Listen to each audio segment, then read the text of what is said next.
Since the beginning of the war in Ukraine, Russia's aviation sector has been under enormous pressure.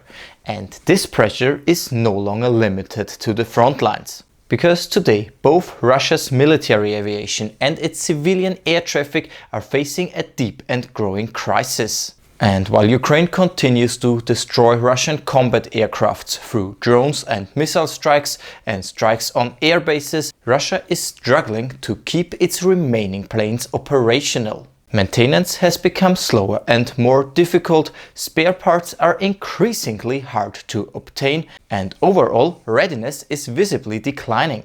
But this crisis does not stop with the military. Civil aviation in Russia is also in serious trouble. Western sanctions have crippled large parts of Russia's passenger aircraft fleet, forcing airlines to rely more and more on outdated planes from the Soviet Union. And this, of course, creates multiple dangerous consequences.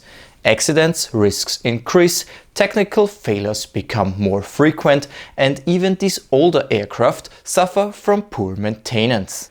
And the consequences: more planes are being grounded, shrinking Russia's available fleet even further.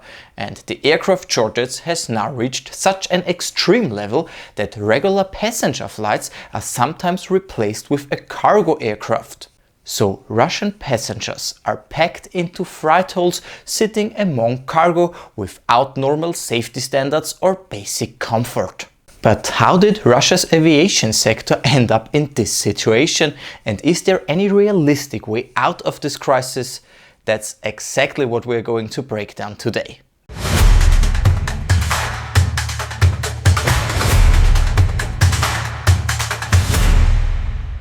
Hi, my name is Alexander Korton. I'm a strategic analyst from Austria and also a media manager, and I'm also the founder of the German YouTube channel Geopol.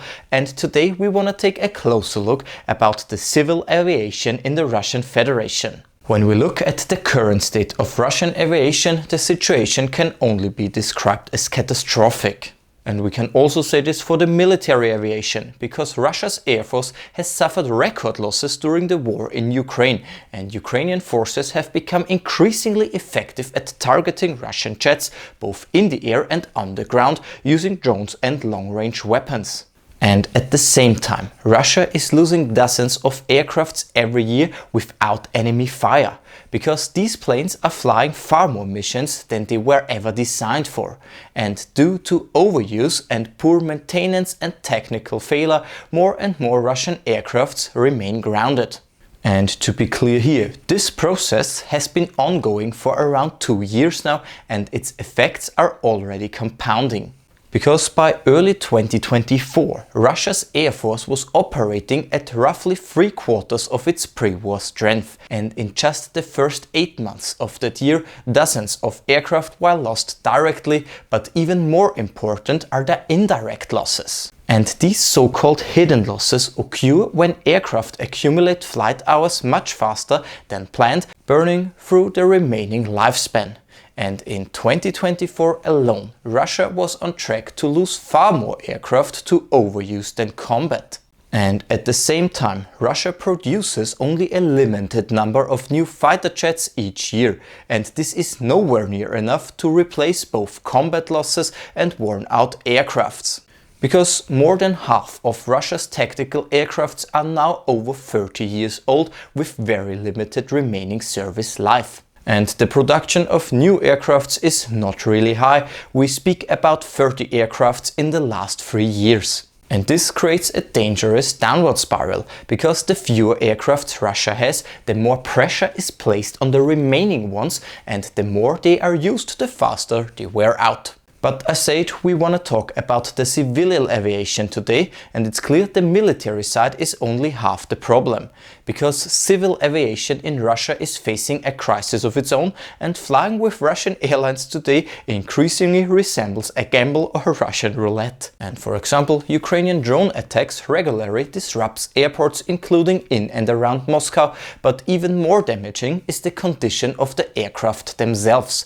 Because large Russian airlines that once invested billions into modern Western fleets can barely operate them now. because sanctions have cut off access to spare parts, certified maintenance and technical support, and as a result, aircraft that were once extremely valuable have become nearly useless. And today, roughly half of Russia's Airbus A320 and A321neo aircraft are grounded due to technical issues, and entire flight schedules have been cancelled, and there is a real possibility that many of these planes will have to be retired years earlier than expected. Because the engine used in these aircrafts are highly complex and cannot be properly repaired inside Russia, and importing replacement is nearly impossible, and global demands makes alternative solution also unrealistic, and to slow down engine wear many aircraft are forced to fly less now in the Russian Federation. So we see the problems about the Western aircraft fleet in the Russian Federation is real,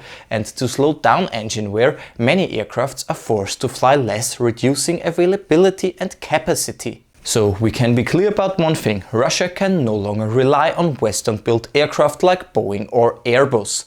But in response, the Kremlin promised a domestic solution shortly after the full-scale invasion of Ukraine, because Russian officials announced plans to massively expand domestic passenger aircraft production, and new Russian-built planes were supposed to replace Western models and secure the future of civil aviation in the Russian Federation. And the promise of the Kremlin was ambitious, because the plan was to produce hundreds of aircrafts within a few years and over 1,000 by the end of the decade by 2030. But now we already know this plan failed. Because instead of mass production, only a handful of civilian aircrafts have been built since the war began. Production targets were repeatedly missed, delayed and quietly reduced. And entire programs suffered from missing components, technical problems and funding shortages. Because by the end of 2025, Russia only delivered 5 passenger aircrafts, not 5 in the year of 2025, but since 2022. So basically in 4 years, 5 aircrafts. But even the reduced target production were later cut again due to financial constraints. And eventually, now the situation became so severe that the Russian government was forced to reduce funding for aircraft production even more. And this leaves the Russian airlines with very few options. They cannot rely on Western aircraft, and they cannot get enough domestic planes, and demand for air travel inside Russia still exists. And as a result, airlines are turning to aircrafts that were supposed to be retired long ago. And so we see more and more Soviet-era planes are being pulled out of storage and returned to service. And models that are decades old are now flying regular passenger routes again. And these aircrafts were never designed to operate safely for this long, especially without proper maintenance.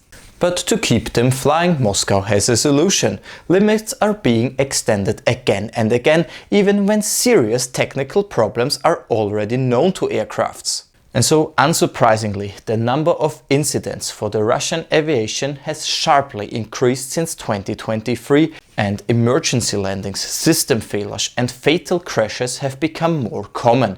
In one particular tragic case, a decades-old aircraft, an Antonov AN-24, crashed, killing dozens of people in July 2025, despite a long history of technical issues for exactly that aircraft. And yet, the situation continues to get worse, because the shortage of passenger aircraft has now become so severe that airlines are struggling to meet basic demands. And cancelling flights would mean financial losses, so instead the Russian airlines have started improvising. And in some cases now, passengers of Russian aviation are now being transported in aircrafts designed for cargo or military use. So civilians, including children, are placed inside freight planes with minimal seating and without standard passenger safety systems. And what might sound unthinkable elsewhere in Europe is slowly becoming the reality inside the Russian Federation.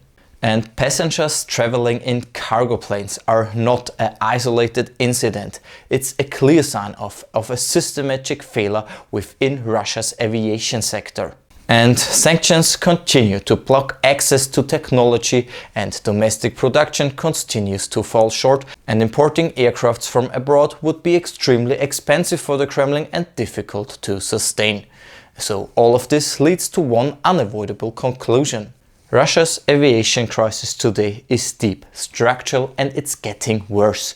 The military air force is slowly being worn down, while civilian air travel is becoming less safe, less reliable, and increasingly improvised. And as things stand, there is no clear path to recovery, because production numbers are failing, funding is still shrinking, and existing aircrafts are aging rapidly. So by 2026, not only could Russia's air force face serious operational limits, but its civilian aviation sector may also be pushed to the brink. But now, of course, I want to hear your opinion about it. How do you assess the future of Russian aviation, and what do you think the Kremlin's last move will be? Let me know, of course, in the comment section. I will enjoy reading your comments. Otherwise, I will end the video here. If you enjoyed the video and found it helpful, please make sure to like the video and subscribe to the channel. And then thanks for watching, take care you all, and I'll see you in the next one.